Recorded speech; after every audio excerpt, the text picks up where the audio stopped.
Amables televidentes, los saludamos desde el canal 2, el canal de nuestra gente. Hoy vamos a estar conversando en este rato con Henry Acosta Patiño. Henry Acosta Patiño es conocido en Colombia como el empresario y dirigente social que se dedicó a facilitar el proceso de negociación con las FARC desde el año 2002, cuando apenas comenzaba el gobierno del expresidente Álvaro Uribe Vélez.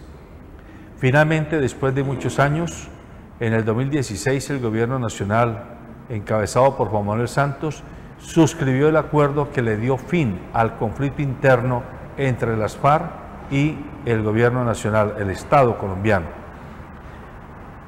Todo lo que haya pasado entre el 2012 y el 2018 tuvo que ver Henry Acosta, de una u otra manera, con el gobierno de Álvaro Uribe Vélez, con el gobierno de Juan Manuel Santos, con los dirigentes guerrilleros y con la comunidad internacional.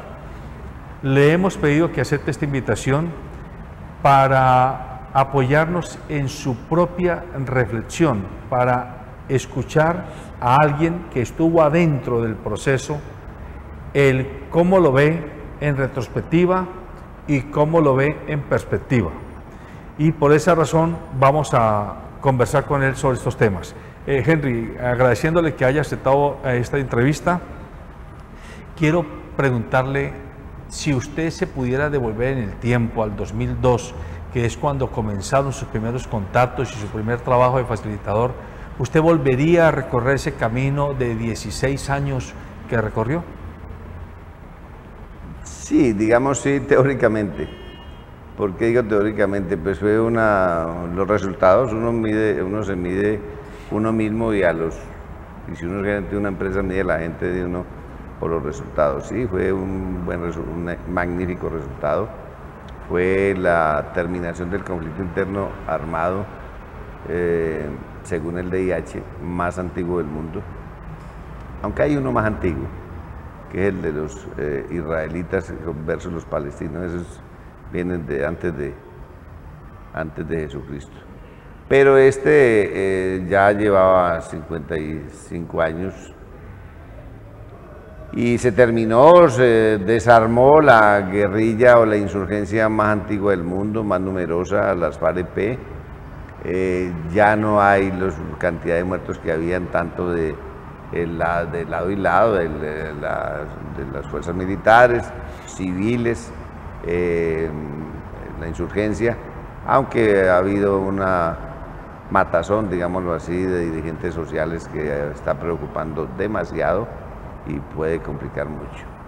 Pero sí se volvería a hacer. A veces me siento a hablar con mi compañera de trochas y montañas, mi esposa Julieta, que las FARC le llamaban Dulcinea, y el presidente Santos también. Le digo, yo le digo a ella, negra, me acuerdo cuando hicimos tal y tal viaje, que eran las 3 de la mañana, íbamos por tal montaña, que no sé qué, que no sé cuánto, que volvimos allí, que nos encontramos este muerto, que no sé qué, que este derrumbe. Y entonces decimos, nosotros éramos muy arriesgados y si eso lo volviéramos a hacer ahora, quién sabe si lo haríamos. De esas cosas que uno mira con el retrovisor, pero todo lo que se hizo con voluntad patriótica y bueno, con el deseo de que esto fuera diferente. Yo nací en Génova, Quindío, nací en una vereda, conocí la llamada guerrilla liberal, mi papá era el presidente del directorio liberal de Génova. Quiero saludar a mi padre.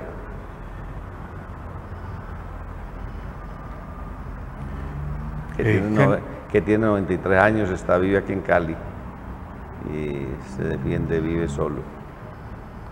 Henry, lo escucho a usted y alcanza a dimensionar que los colombianos, especialmente los citadinos, que no nos tocó vivir la guerra en vivo y en directo,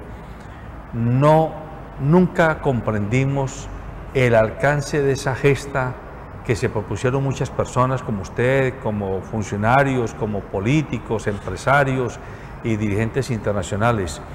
Y entonces ahora que tenemos un nuevo gobierno, se vive como la zozobra de si hay riesgo de que esto se aborte, hay riesgo de que terminemos en un nuevo fracaso, o usted, a pesar de todas las circunstancias, sigue confiado en que vamos por el camino que usted soñaba.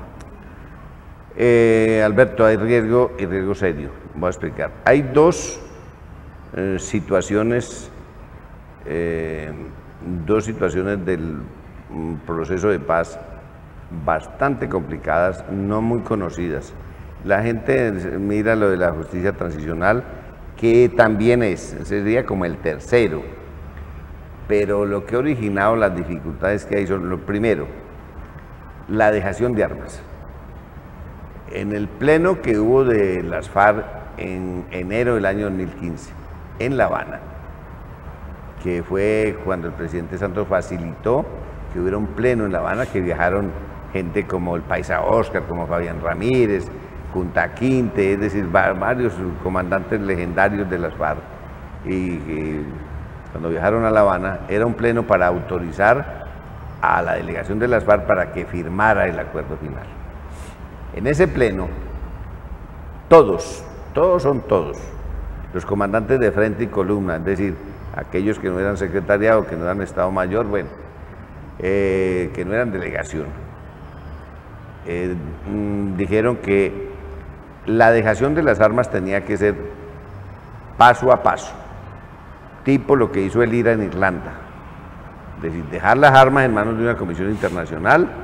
Eso fue lo que hizo el IRA en Irlanda, dejarlas 10 años, en esa comisión estuvo el IRA, y aquí se propusieron también esos comandantes de columna y frente en La Habana, que se dejaran las armas y se dejaran las armas en manos de ellos, o que quedaran de esa comisión internacional, o quedaran en manos de las FARC y se fueran dejando en la medida en que se fuera cumpliendo la implementación del acuerdo final.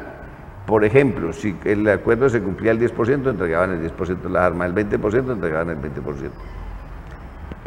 Eso pues la delegación de las FARC lo propuso, pero no ahincadamente, y el presidente Santos dijo: yo no hago un acuerdo final, una implementación con un fusil apuntándome.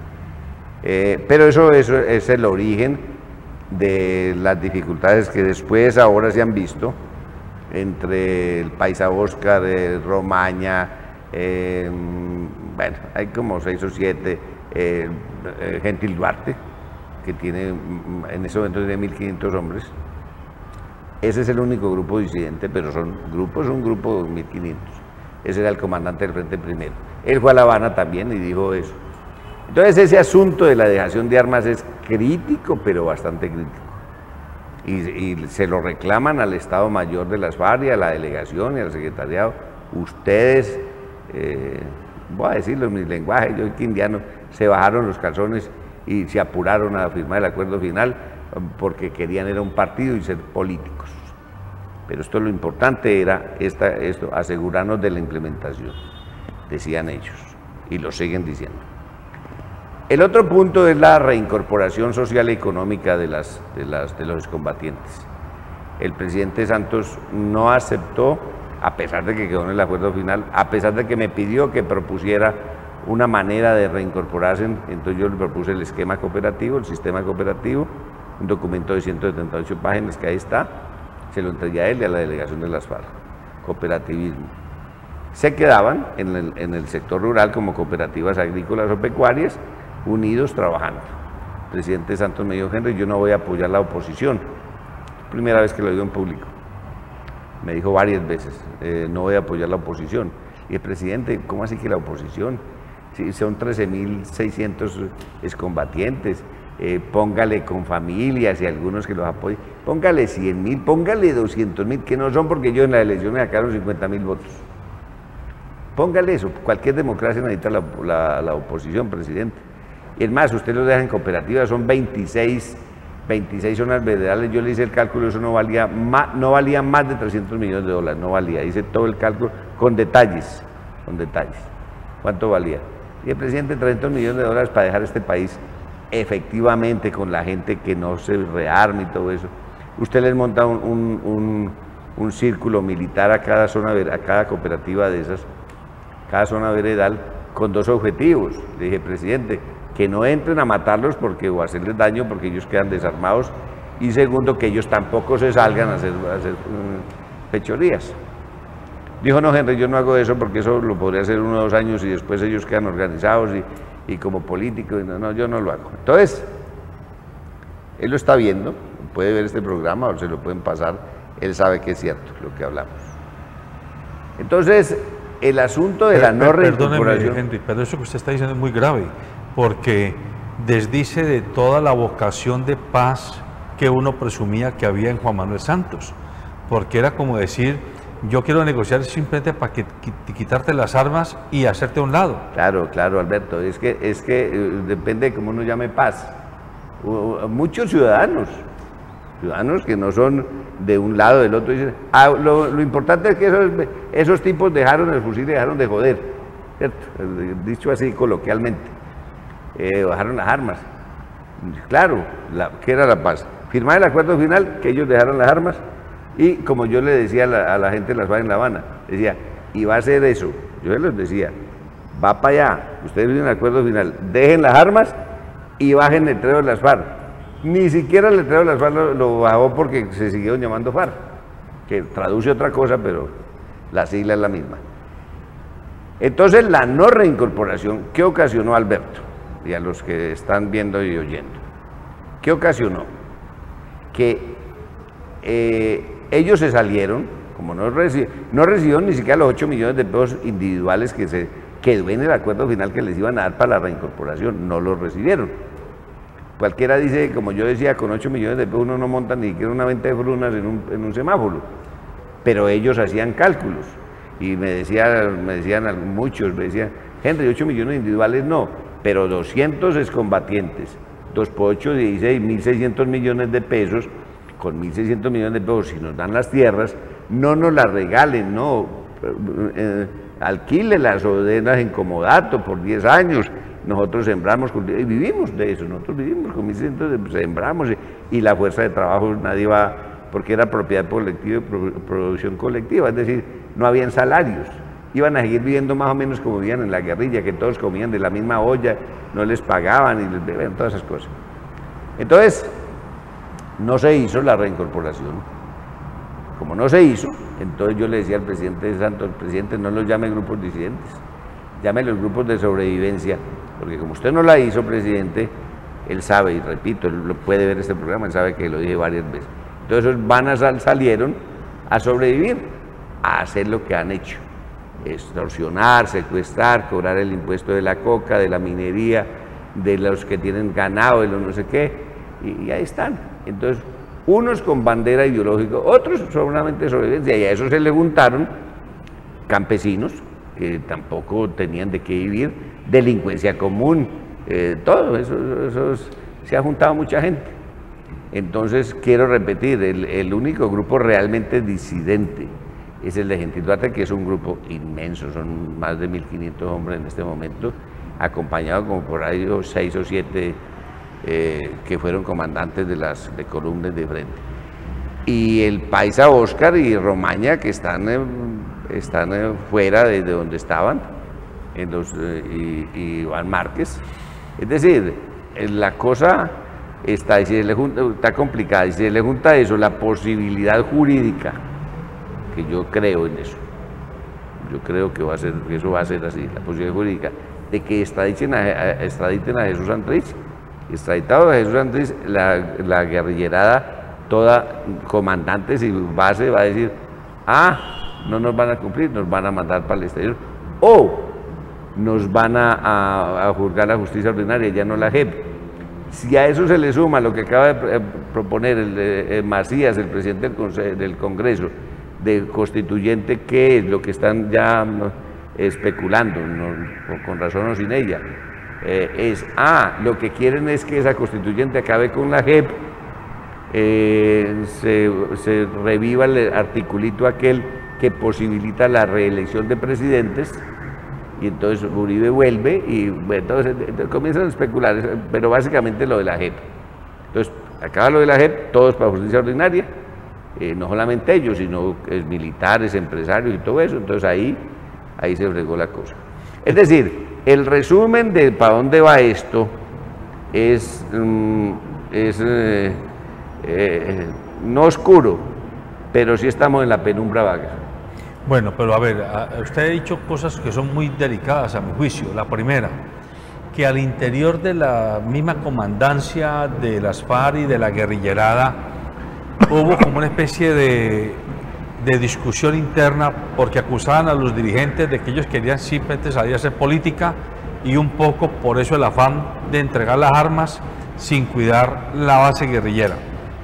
Eso afecta obviamente la moral de esa base guerrillera, pero lo segundo que me parece más grave aún es que el mismo presidente que recibió el Premio Nobel de Paz le haya dicho a usted que él no iba a fomentar la oposición, refiriéndose al grupo con el que estaba negociando, porque eso es casi como decir los dejé al garete. Entonces la base guerrillera por un lado podría sentir que su comandancia la dejó al garete y el gobierno la dejó al garete. O sea, el camino que sigue es un camino muy complicado. Alberto, así. Y ese asunto de la discusión de la cosa de la dejación de armas, porque las FARC vienen proponiendo hace rato Tlaxcala, Casa Verde, Caracas, Caguán, intentos de diálogo. La gente, los periodistas y uno mismo, mucha gente en común, llaman los diálogos del Caguán, los diálogos de Caracas. No, señor, no hubo diálogos, porque para haber diálogo necesita agenda. Es como una junta directiva, yo quiero explicarlo de manera coloquial. Usted se reúne, yo no sé si usted tiene junta directiva aquí en el canal o usted es el jefe y no le pregunta a nadie, yo no sé eso. Sí, pero tenemos junta. Entonces usted tiene junta directiva, se juntan a tomar un café todos, toman un café y dicen, hombre, vamos a resolver esto y todo. Pero lo que decían ahí no es, tienen que reunirse en junta, con acta, firmar y todo eso. Ahí es la junta, eso pasó. Los únicos diálogos fueron los de La Habana. Bueno, entonces, esa situación de la dejación de armas viene desde la 8ª conferencia de las FARC. En la FARC hubo 10 conferencias. La última fue cuando la conferencia en el Yarí autorizó la firma del acuerdo final. Entonces, desde la 8ª conferencia, pero uno dice de la 8ª conferencia, la gente no sabe cuándo fue la 8ª conferencia. Hace 35 años, Alberto. Sí, esas discusiones de la 8ª conferencia, de la dejación de armas y todo, de cómo negociar el conflicto con el Estado, viene desde 35 años. Y voy a contar aquí una cosa que no he contado. ¿Sabe por qué Iván Márquez fue el jefe de la delegación de las FARC? Esto es formal, oficial, no es que yo me lo imagine. Esto me lo informó Timo León Jiménez, siendo ya comandante general. Porque resulta que Iván se oponía a sentarse a hablar de paz, a la negociación del conflicto. Iván y otros, Santrich entre ellos y otros, estaban por la búsqueda de la toma del poder y que este fuera un país socialista. El resto decían, no, buscamos es un país con economía capitalista, con economía de bienestar, tipo país escandinavo. Eran dos posiciones diferentes. Entonces a Iván lo nombraron jefe de la delegación. Claro, coincidió que muere Alfonso Cano, el que iba a ser jefe era Timo León Jiménez. Timo León lo nombran comandante general porque era el más antiguo en el secretariado. Y entonces nombran a Iván. ¿Por qué? Como dijo Timo, Henry, en nuestra tierra, Timo León es de la Tebaida y yo soy de Génova, Quindío, ambos del Quindiano. Entonces me dice, Henry, como decimos en nuestra tierra, eso lo que tuvimos que hacer con Iván era darle las llaves al ladrón. Ese es un refrán de nosotros, bueno, de muchos países, de muchas regiones del país. Y es que si yo tengo en esta gaveta 10 millones de pesos, y perdóname que te ponga de ejemplo, Alberto, entonces yo sé que Alberto me los puede robar. Entonces yo le digo a Alberto, Alberto, tenga las llaves de esa gaveta, ahí tengo 10 millones de pesos, cuídemelos. Entonces como yo sospechaba que usted me lo iba a dar, entonces lo pongo a cuidarlo, entonces no me los puede robar. O sea, era para neutralizarlo. Para neutralizarlo, para no dejarlo por fuera como francotirador del proceso de paz. Entonces dice él, y todos lo nombramos jefe de la delegación. Por eso es que los diálogos de La Habana, los 2 primeros años, tuvieron crisis que casi acaban con eso, porque Iván se empeñaba en ponerle piedra a la rueda, decir cosas como hay que discutir fuera de los 6 puntos, discutir el preámbulo del acuerdo general, y el preámbulo es la exposición de motivos. Ese tema de discutir el preámbulo fue crítico hasta que él pues, se convenció y tuvo que ir Timo a La Habana. Los diálogos no empezaron con Timo, tuvo que ir a La Habana a sentarse allá a ver si esa cosa se movía, porque eso era, y porque como había un principio de los diálogos, nada está acordado hasta que todo esté acordado. Entonces acordaron una cosa en enero, en agosto se acordaban de, es que este punto, es que ese ya no es así, volvían otra vez, dele para atrás, y eso fue muy complicado. Pero entonces, eso que usted está diciendo permite suponer que lo que hizo Iván Márquez ahora, a propósito de lo de Santrich y de los riesgos de extradición, fue el pretexto que él encontró para devolverse y echar por la borda esa negociación de parte de él. Pretexto no, es que ya se les vino complicando eso, y entonces a lo mejor es pretexto, puede que sea, yo no he vuelto a hablar. Yo estuve, pues obviamente cuando estábamos en todo esto, estuve allá en Miravalle hablando con el paisa Oscar, con Romaña en Tumaco, tenía que ir, mi labor de facilitador. Sí, la cosa está complicada, ellos se fueron, no se sabe dónde están, se presume dónde están, pero saber no se sabe. Entonces, sí, él se dice aquí, esto va a terminar en que nos van a llevar para Estados Unidos. Eso fue las últimas cosas que esbozó Iván. Sí, la cosa está enredadita. Bueno, entonces con ese panorama que me parece a mí que es muy complejo, podríamos asumir que hay un alto riesgo de rearme de la base guerrillera comandada por personas como el Paisa, Iván Márquez, Gentil Duarte y los demás. Y adiciónele a esto, Alberto, por si hay gente que dice, no, Henry Acosta está hablando pendejadas.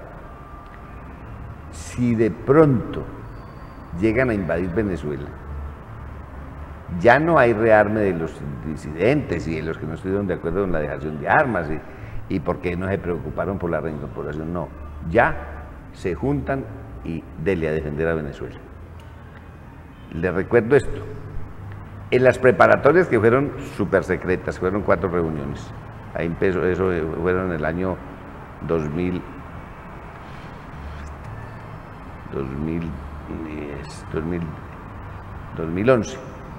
Las preparatorias se empezó analizando 32 posibles países donde se iban a hacer los diálogos y se terminó en 2, pero eso fue rapidito, en 3 días llegaron a esa conclusión. Uno de esos países, de los 2 que quedaron, fueron Venezuela, propuesto por las FARC, y Cuba por el presidente Santos. O sea que y yo digo fortunosamente fue Cuba, pues porque era un país lejano, una isla y todo eso. Hubiera sido Venezuela, pues queda a linderos, bueno, sabotear eso hubiera sido más posible, más fácil no, pero más factible. Entonces, si llega a ser eso, ahí sí hay rearme total, y ahí sí las diferencias que hay entre guerrillerada y los de Bogotá se liman, y puede que no se vayan los 13.000, pero 5.000, 6.000, y se complica la situación para Colombia, porque entonces pasa de que antes estaban en Venezuela y venían aquí, entonces ahora se van para Venezuela y vienen para acá, ¿cierto? Pues comienza la guerra de defensa y todo eso. Hay gente que me dice, Henry, no va a haber invasión a Venezuela. Yo tampoco creo. Estoy diciendo teóricamente que puede pasar, porque Venezuela está también blindado por Rusia, por China, por Corea del Norte y por algunos países árabes. Entonces, no es así como tan fácil, ¿no? Bueno, eso visto desde lo que ocurre al interior de las FARC, digámoslo, y ahora en el nuevo gobierno, y con las nuevas condiciones políticas del país, ¿cómo lee usted la posición del gobierno de Duque? ¿Es una posición pro que se aborte totalmente ese proceso, se vuelva trizas como decían antes, o hay posibilidades de que este gobierno logre encajar para que se salve el proceso de negociación? Bueno, primero que todo, yo no he hablado con nadie del nuevo gobierno. No he hablado con nadie. Voy a hablar. Yo estaba esperando no ir a buscar el nuevo gobierno en mi condición de quien fui facilitador, sino de una nueva posición. Entonces el Instituto Kroc de la Universidad de Notre Dame de Indiana me acaba de designar como consejero político nacional. Pero no es un cargo en política, digamos, una consultoría de apoyo a ellos. Para el Instituto Kroc es el único reconocido por el gobierno para darle seguimiento y veeduría a la implementación del acuerdo final. Entonces el Instituto Kroc me propuso, me dijo: Henry, usted ayúdenos en esto. En esa condición entonces buscaría al presidente Duque, al presidente Uribe, al expresidente Uribe, al senador Uribe y algunos, a Carlos Holmes Trujillo. Pues yo fui secretario de él cuando fue alcalde, ya le pedí cita, me dijo que sí, que esperara, que iba para Chile, que iba para Europa, y pues está, pues. Entonces, ¿qué supongo yo? Supongo con alguna certeza, porque ya me mandaron a decir el presidente Uribe, no es que lo van a volver trizas, sino que ya se logró que dejaran las armas. Es sencillamente, dígale a Henry que vamos a trabajar con el partido FARC, con los parlamentarios de ellos y con el directorio político de ellos, como con cualquier partido. Ese asunto de todos esos organismos que se crearon, que común, que CICIBI, que no sé qué, que no, eso no. Con un partido, ya ellos son un partido político, con ellos como tal. Entonces yo leo, no es fácil, no es difícil de leer, que es, bueno, ya eso se hizo, vamos a negociar con ustedes. Ya se juntaron, ya hablaron, tuvieron una reunión.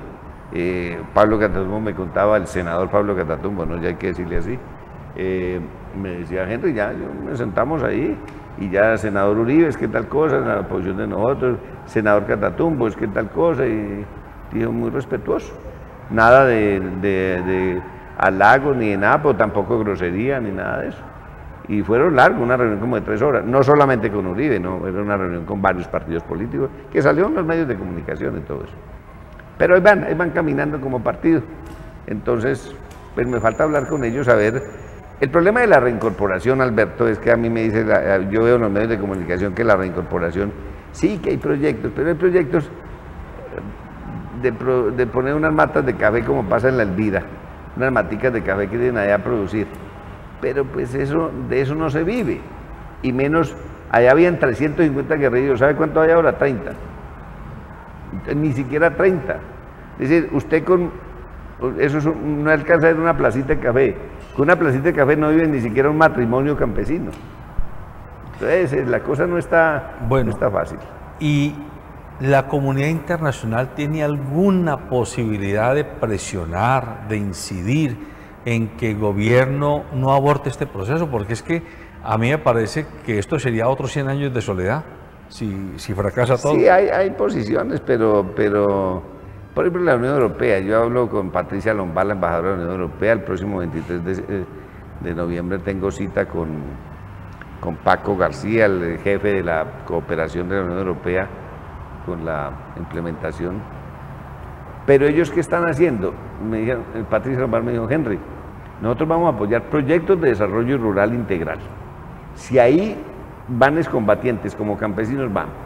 Pero nosotros no nos vamos a meter en ese asunto de la reincorporación y todo eso, porque eso ya ha habido una posición del gobierno, nosotros no queremos, no podemos además venir a intervenir, porque Colombia no es parte de la Unión Europea.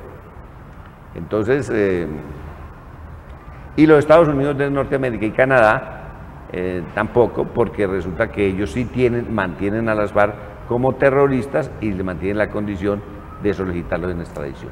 Es decir, para los Estados Unidos y el Canadá, la cosa con las FARC sigue siendo jurídicamente como era antes de firmar el acuerdo. O sea que podría ocurrir que mantengamos el acuerdo formalmente con el partido político de las FARC y con Catatumbo, Timochenko y ellos haciendo política, pero al mismo tiempo estuviéramos asistiendo al rearme de un nuevo grupo o unos nuevos grupos armados irregulares que hagan otra vez inviables muchas cosas del país. Ya hay más de 120 grupos. Grupos de 10, de 20, de 40. Que ya no reconocen a Timoshenko. No, nada. Son, no son. Y se han puesto nombres como el nuevo Sexto Frente, los Pelusos, el nuevo Quintín Lame, la recuperación de la madre tierra, no sé qué, no sé cuánto. Y se ponen nombres de esos. El único que se mantuvo con nombre FAREP es el de Gentil Duarte. ¿Y ese grupo de Gentil Duarte tiene incidencia o capacidad de influir sobre esa multitud de grupos que están saliendo o eso está desarticulado? Seguramente intentará buscarlos, pero pues...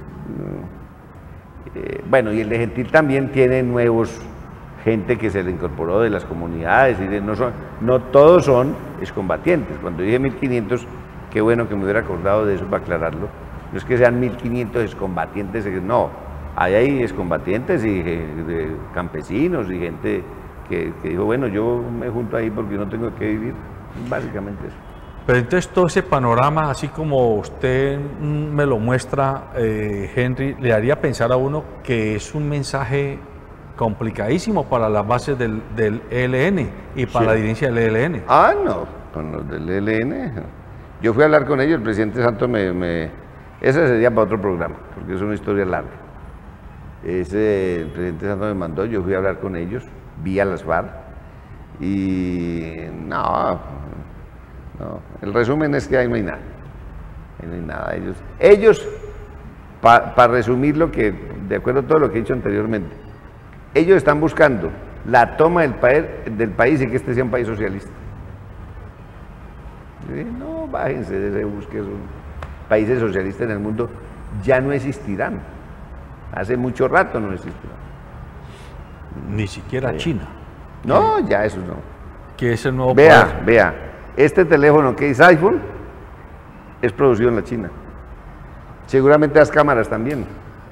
Sí, el capitalismo nace en China ahora.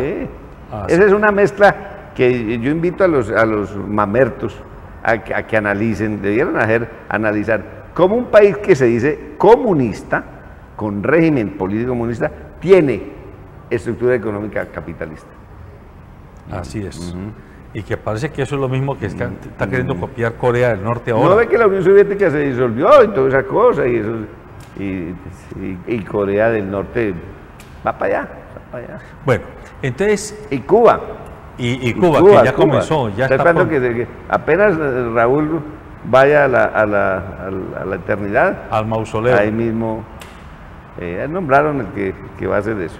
El que va a hacer la transición. Con dignidad, ellos dicen con dignidad, pero van para allá con dignidad. Bueno, pero en un mundo que va por ese camino, ¿cómo entender que Colombia esté intentando devolverse? Porque los líderes guerrilleros, porque los mismos políticos de aquí también recalcitrantes, no les abran espacio para que se oxigene de otra forma hacer política. Alberto, el mundo va para la derechización. No estoy contando nada nuevo. El que me oiga, Henry dijo cosas que todo el mundo sabe. Claro, pero hay que reconocer, hay que decirlo. Va para todos los países derechistas y toda esa cosa, todo eso va para... va, unos más, otros menos. ¿Vio Argentina? ¿Vio Brasil? ¿Ah? ¿Ese candidato es Brasil? Eso no lo ha dicho ni Hitler, dijo lo que dijo ese Bolsonaro. Entonces todos va. A Chile, de Allende, eso se está devolviendo. Ecuador. Venezuela, yo no sé por qué, si viene de la... Yo no sé si Venezuela ha sido de izquierda, yo no creo. Yo no sé para dónde irá. Ese sí es, tiene un aviso de izquierda, pero sí, eso... ese no sé para dónde irá ni de dónde viene. Ese es no sé. No estoy hablando mal de Venezuela, sino que no sé. Mejor no opino. Bueno, pero entonces, a ver, si a usted el instituto, creo que es el que usted ahora va a hacerle apoyo de consejería política, le pregunta, Henry, una perspectiva de la Colombia de los próximos 10 o 20 años.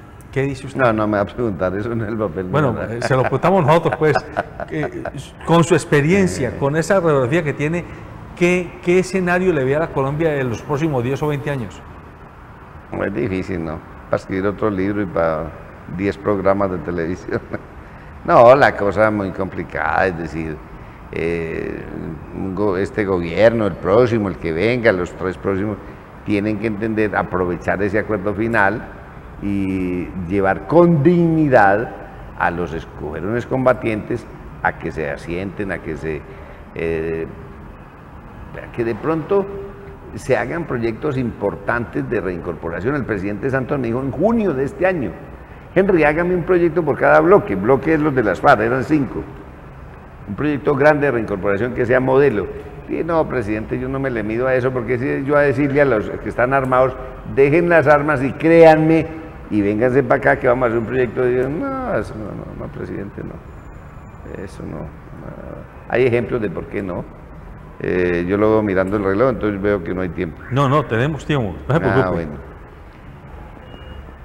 El 25 de junio del año pasado, Sergio Jaramillo, el año pasado fue 17, Sergio Jaramillo me llamó y me dijo: Henry, venga antes del 25 obviamente, véngase a Bogotá y hablamos. Entonces hablamos en un hotel, en el Movich de la 97, chico. Sergio Jaramillo las reuniones conmigo eran en cuartos de hotel, es que por reserva, que no nos vean. Entonces él miraba la televisión, desconectaba todo eso. Ya se había firmado el acuerdo final, ¿de qué nos vamos a esconder?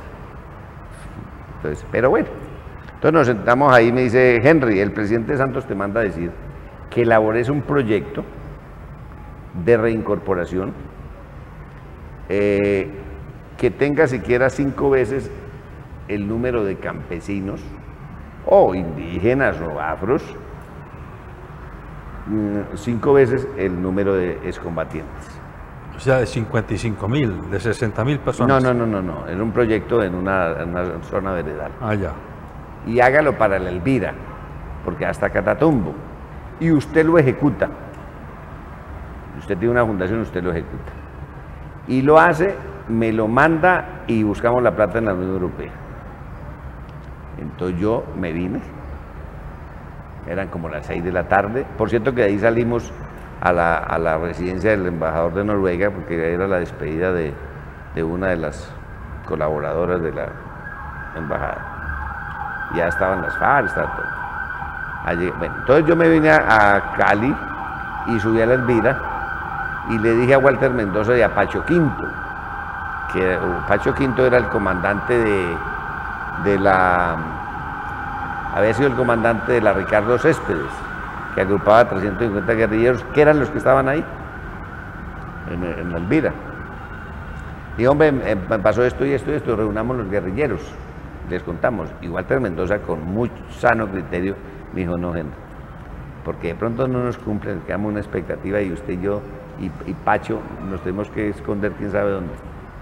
Pues nos fuimos para una casa de unos campesinos, nos juntamos, fui con Julieta y una economista, Daniela Tello, que me dijo: yo le ayudo, pues no estábamos ganando nadie. Entonces fuimos y en un día elaboramos como los trazos generales. Resumo: 200 excombatientes, 2.600 campesinos y afros, indígenas no estaban ahí porque fue difícil.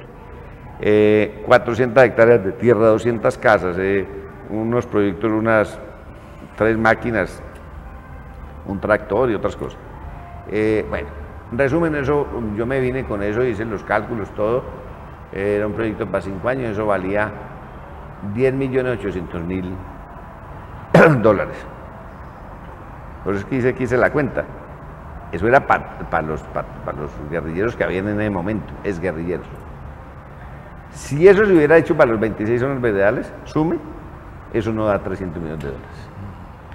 Todos eran más o menos igual. Entonces, me vine, elaboré y se lo mandé a Sergio Jaramillo. Pasaron 15, 20 días y nada. Entonces un día llamé al doctor Jaramillo, que además no permitía muchas llamadas, porque él era... Entonces le dije: doctor Jaramillo, ¿qué pasa con el proyecto que le mandé? Usted con tanta urgencia me dijo. Entonces me dijo: Henry, ya se lo entregué a Mitriotti, a Joshua Mitriotti, que era el director de la Agencia Nacional de Reincorporación. Le dije: ah, no, ahí murió. Porque yo ya me había reunido con Mitriotti, y Mitriotti me había dicho, no entendemos bien, me dijo: Henry, el presidente no permite reincorporación colectiva, olvídate de eso. Y entonces, pero eso me lo dijo antes de ese 25 de junio. Entonces, yo ya sabía que cuando Sergio Jaramillo me dijo elabórelo para colectivo, dije cambiaron de opinión. Pero además, ¿qué pasó? En ese momento que elaboré eso, la Unión Europea mantenía a las FARC como grupo terrorista, entonces no había plata en la Unión Europea. Yo fui a hablar con Ana Paula Zacarías, la embajadora de ese momento, y de la Unión Europea en Colombia, y me dijo, Henry, no es posible. No es si el proyecto sirve o no sirve, sino que como es combatiente, no. Si lo hace desarrollo rural, es otra cosa. Entonces ya estaba empezando a cambiar la cosa, y eso ya se quedó así. Entonces, yo llamé al presidente Santos y le dije, recíbame, me recibió el año pasado para ese proyecto. Y el presidente me pasó esto y esto, le conté el resumen, y me dijo, Henry, no. Ahí empezó a decirme, Henry, no. Reincorporación colectiva, no. Y ahí empecé, cada que nos encontrábamos, reincorporación colectiva. ¿Sí? Por cierto, que voy a contar una cosa que él me ha dicho desde el comienzo, Henry, cuando termine esto yo lo protejo, la seguridad mía pues ha sido muy complicada. Entonces dijo, presidente, ¿cómo me va a proteger ahora que terminó esto? Dijo, Henry, ¿qué quiere que lo nombren? Entonces yo dije que lo nombre, yo dije, presidente, nombre embajador en Portugal. Entonces me quedó mirándome como con una risita. Le dije, presidente, porque a Portugal no llega Bianca. Entonces, pues la tranquilidad, yo hablo portugués y yo trabajé en el Brasil con la FAO muchos años, entonces, y en un país tranquilo en Europa. Estuvo un año. Cada que nos reuníamos, terminar, yo no le preguntaba, Henry, estoy trabajando lo de la embajada. ¿Trabajando qué? En junio me dijo, Henry, eso no fue posible. Y dije, bueno, presidente, gracias. Otro incumplido. No crea que le incumplió. O sea que usted tampoco tiene hoy seguridad. No, yo como acaba el presidente de hacer un decreto de, ¿cómo se llama? De reducción, de austeridad fiscal. Entonces están reduciendo a todo el mundo. ¿Pero usted tuvo algún tipo de seguridad? Yo tengo, en este momento tengo 2 carros y 4 escoltas, que llaman tipo 4, que es para toda la familia. Pero ya estoy notificado formalmente con decreto de que la van a reducir, de que reducen a un solo carro, y por increíble que parezca, era uno blindado y uno convencional sin blindaje. Pero me quitan el blindado y me dejan el convencional. Venga, que es que usted hoy está dando mucha noticia y me tiene muy preocupado.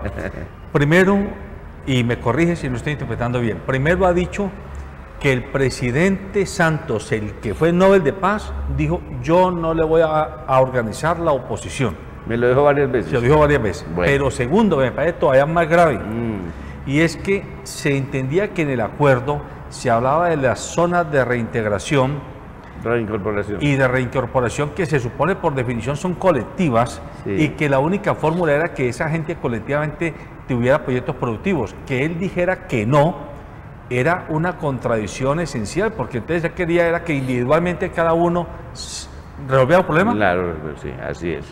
O sea que esto estuvo desde el principio, pues yo atreverme a decirlo, hubo conejo desde el principio en la negociación por parte del gobierno.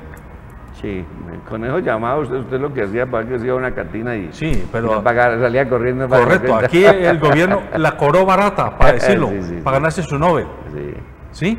Que tampoco me invitó a ser testigo a él. Exactamente. No, yo es primera vez que lo digo, Entonces, ¿por qué no lo invitó? ¿Qué vas a ver yo? ¿Sabe qué me dijo un día? Porque yo le reclamé, me dijo, Henry, se me olvidó. La respuesta fue peor. Claro. Hay cosas que no se olvidan, hombre. Están ahí frente a la pared. Pero bueno, entonces, ahora le hago otra pregunta. Ese panorama tan complicado, que yo creo que no lo conocemos suficientemente bien los colombianos, que usted ahora nos está dando estos elementos, ¿por qué la dirigencia de la FARC se demoró tanto para firmar, para negociar el acuerdo, cuando se sabía que ya Santos tenía el sol a las espaldas? Si hubieran negociado comenzando el segundo periodo de Santos, habrían podido forzarlo más que como final. Sí, hay muchas cosas. Primero, yo digo que desde el comienzo iba a pasar lo que yo le decía a las FARC. El presidente Santos está interesado en que ustedes firmen el acuerdo final, dejen las armas y bajen el letrero. Eso de reincorporación, todo eso, nada. Entonces no se preparó el gobierno porque pues, no iba a cumplir. El segundo, hubo mucho problema, por eso que dije ahora, que parece una frase, pero no. Nada está acordado hasta que todo esté acordado. Entonces uno hablaba con la delegación de las FARC en La Habana y es que Sergio Jaramillo no deja. Y yo hablaba con el gobierno, es que Iván Márquez no deja. Era eso, no es que la delegación de allí, no, tenía nombre propio. Los problemas tenían nombre propio. Eran Iván Márquez y Jaramillo. A veces el gobierno decía que Santrich, pero decían que Iván Márquez no decía nada que no le dijera a Santrich que dijera. Entonces, sí, desde el comienzo hubo muchas dificultades, aunque ninguno de los 56 acuerdos de finales de conflicto interno armado que ha habido en el mundo se han hecho antes de 4 años de reuniones. Eso pero me lo dijo Vicent Fisas, el catalán que ha estado presente en eso. Sí. Bueno, pero a ver, yo me voy a atrever a afirmar algo y usted me dice hasta dónde estoy yo variando. Entonces, ¿no es tan cierto que Santos fuera el amigo de la paz y el expresidente Uribe el enemigo de la paz? Digo eso porque Uribe, al fin y al cabo, siempre dijo: yo no estoy de acuerdo con esta negociación, no estoy de acuerdo con esas concesiones para los guerrilleros, pero Santos siempre se mostró como el que defendía a capa y espada el derecho de esa guerrilla a ser reincorporada y a tener un espacio económico y social. Le explico rapidito. El presidente Uribe, en 31 veces que hablé con él en los 2 gobiernos, él estaba de acuerdo con la paz, pero a su manera. Henry, dígales que entreguen esos fierros y en 3 días resolvemos, yo los mando fuera del país. Era siempre eso. Yo le decía, ¿quiere sacar a los 11.000? Sí, en ese momento eran 17.000, según el gobierno. Sí, sí, sin justicia. Yo decía, bueno, el presidente, yo no dije mensaje porque eso acaba con toda posibilidad. Yo terminaba contando el cuento en las FARC, pero no como mensaje. Entonces, es decir, ustedes no van a responder nada porque esto no es un mensaje. Y el presidente Santos, como estoy diciendo hace rato, su propósito era firma acuerdo final, dejan las armas, era más o menos lo mismo. Lo que pasa es que el presidente Santos sí le metía, vamos a conversar, es decir, era la galantería de como el que está consiguiendo novia para casarse o para dormir con ella, le hace visitas, la lleva a cine, le da rosas, bueno, y eso era antes, yo no sé ahora qué les darán, y todo eso. El otro decía, no, 2 piquitos y alcatre, era conversamos y listo, ¿cierto? Uribe. Es decir, los dos querían llevar a desarmar a las FARC, ¿sí? Y se acabó. Pero bueno, a ver, pero los dos querían desarmar a la FARC, pero el uno quería decirle, váyanse todos de aquí, yo los mando, pero se van todos. Sí, sí, sí, sí. El otro los quería desarmar y los dejo aquí, pero Juan, si ustedes... Es el resumen, sí, así es. Entonces, la pregunta obligada. O sea que todo esto fue con el único propósito de ganarse el Premio Nobel de la Paz y que todos los demás quedaran, ¿sabe quién pueda? Yo no creo que el presidente Santos estuviera detrás del Premio Nobel de la Paz. El presidente Santos estaba, primera vez que lo digo públicamente, detrás de ser secretario general de las Naciones Unidas. A ver, explíquenos eso. Eso es el secretario general de las Naciones Unidas. Le tocaba a Occidente, al occidente del mundo. Le tocó a es portugués o español. Sí, Guterres. Sí, creo que es portugués. Le tocaba a uno del occidente, pues. No porque venía de un coreano, ¿era? Sí. Un coreano, entonces venía para acá. Entonces, él me lo dijo, no es al comienzo de las... Él me lo dijo. ¿Qué le dijo exactamente? Yo quiero, Henry, yo quisiera, futuro hipotético, quisiera ser secretario de las Naciones Unidas. Así, sin más vueltas. Yo, como era en mi facilitación, no pregunté por qué ni nada. Quieto. Yo no me puse a esculcar, como hacen ustedes, que esculcan, entonces... Oiga, no es que usted está dando muchas noticias hoy, Henry. Venga, le hago esta pregunta.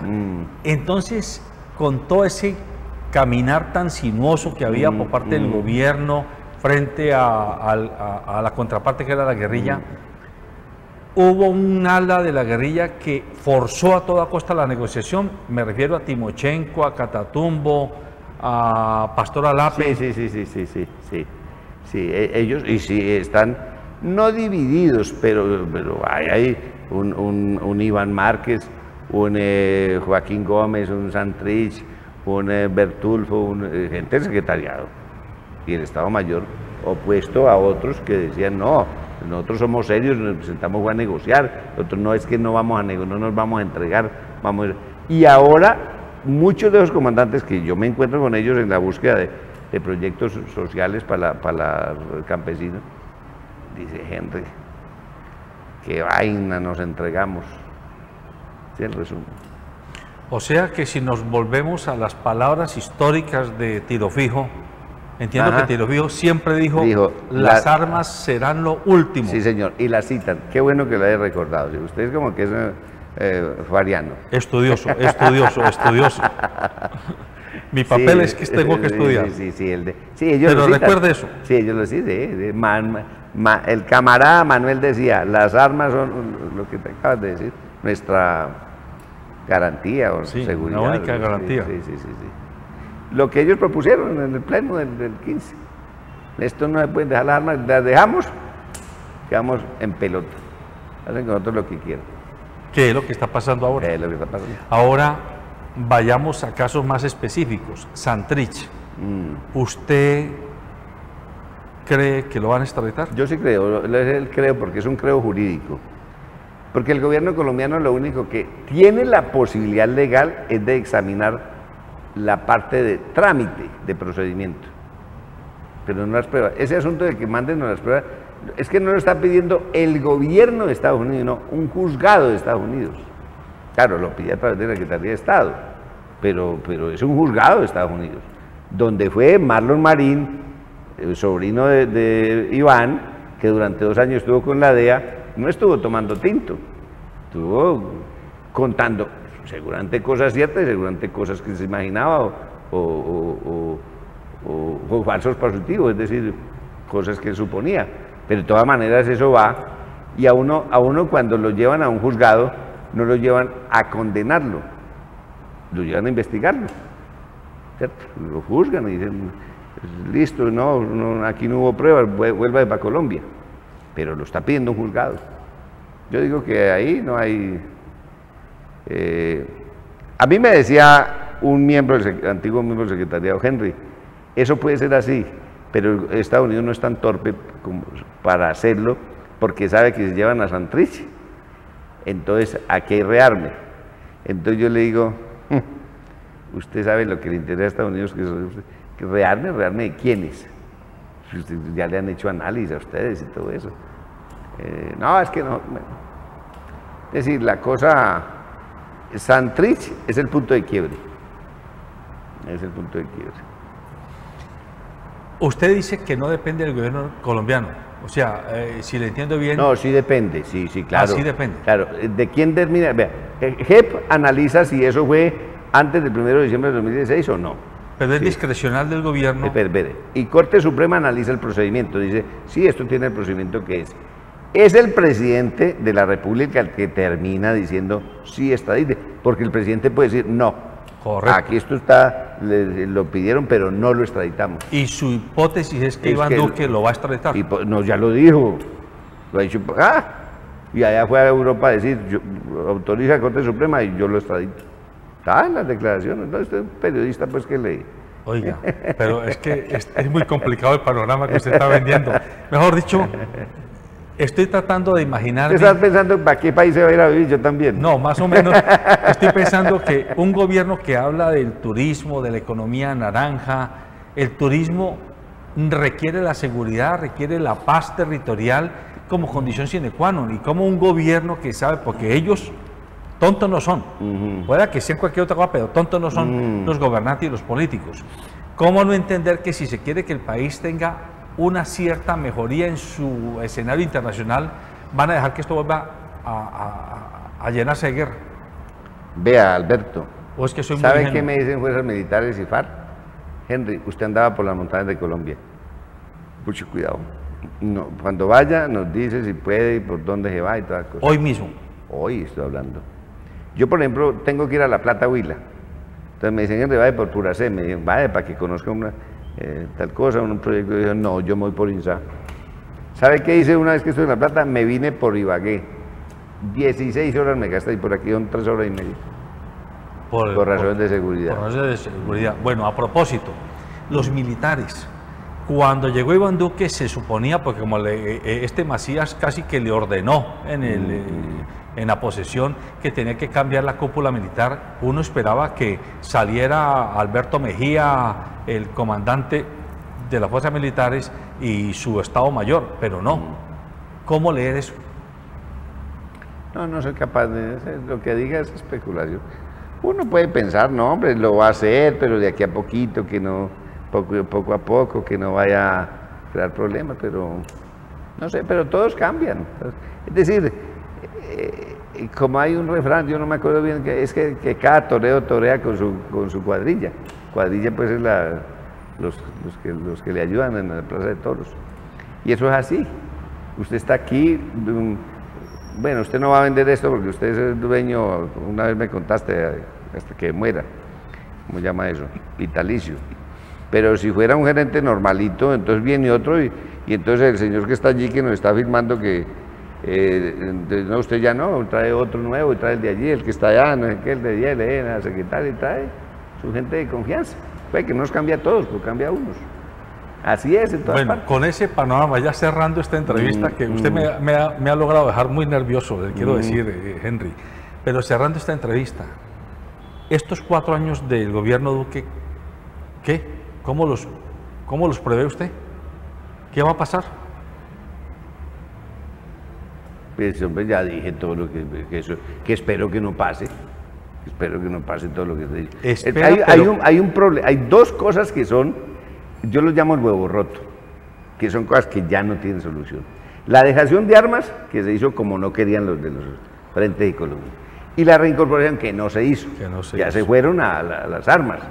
Esos dos puntos cruciales de la implementación ya no se pueden retomar. Ya no se pueden, es el huevo roto. Correcto. Ya usted ya no hay solución. Entonces, usted, con esos dos puntos, ¿para qué más? ¿Para qué le suma más? Y lo de Santrich, eso es de justicia transicional. Tiene esos 3, ¿y qué más? Y diga para qué país se va a ir. Y entonces, dígame una cosa. ¿A Venezuela o qué? Gobierno año 2022. Pásese el tiempo. ¿Qué va a pasar en las elecciones del 2022? ¿Qué prevé?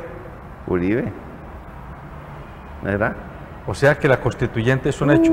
Claro, hombre. Y volvemos a tener... Ahora no, porque están discutiendo en el Congreso las leyes y toda esa cosa. El refinanciamiento que le llaman. ¿Cómo es? Financiamiento.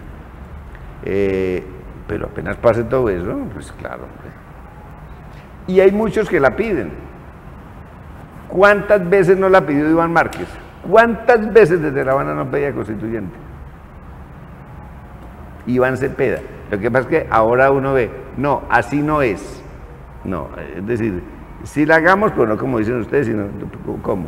Usted nombra una constituyente y ellos son plenipotenciarios y ahí resuelven qué hacen. ¿Usted acepta que yo le pida otra entrevista? Para una segunda parte. ¿Usted acepta que yo le diga sí o no? Claro, obviamente. Usted es el que habla. Sí, claro. Bueno, amables televidentes, hemos conversado esta hora intensa, además, una conversación intensa. A mí por lo menos me ha dejado con estrés. ¿El pasaporte en la mano? Pues no me atrevo a decirlo todavía, pero sí me ha dejado con mucho estrés porque no está hablando una persona que escribe columnas de opinión, no está hablando un empresario del común, no está hablando un político sencillo, está hablando alguien que ha estado allá adentro, en el intestino grueso, el intestino delgado de todo este proceso que ha intentado digerir Colombia en los últimos años. Como decía Keynes, John Maynard Keynes decía, yo puedo hablar del capitalismo porque conozco el monstruo en sus entrañas. Correcto. Él conoce el monstruo, aquí digamos, conoce el proceso que ha vivido Colombia en las últimas 2 décadas en sus entrañas. Y estos planteamientos que hace Henry, de verdad que deben ser tenidos muy en cuenta. Y yo le pido de favor a los políticos, a los dirigentes gremiales, a los dirigentes sociales, a los académicos, que usemos este tipo de información para mirar qué va a pasar. Y hay que buscar que este programa lo vean en muchas partes. ¿Dónde lo ven? No, lo vamos a tirar por todas partes. ¿No? Porque hoy el mundo digitalizado nos permite que esto sale y se va a regar por todas las redes. Me manda el link. Se lo mando con mucho gusto. Esperamos una segunda entrevista con Henry Acosta para terminar de afinar algunas de las noticias gordas que nos ha dado hoy. Para mí, la central, el presidente Santos le puso conejo por dentro al proceso de negociación con la FARC. No cabe duda. Buenos días.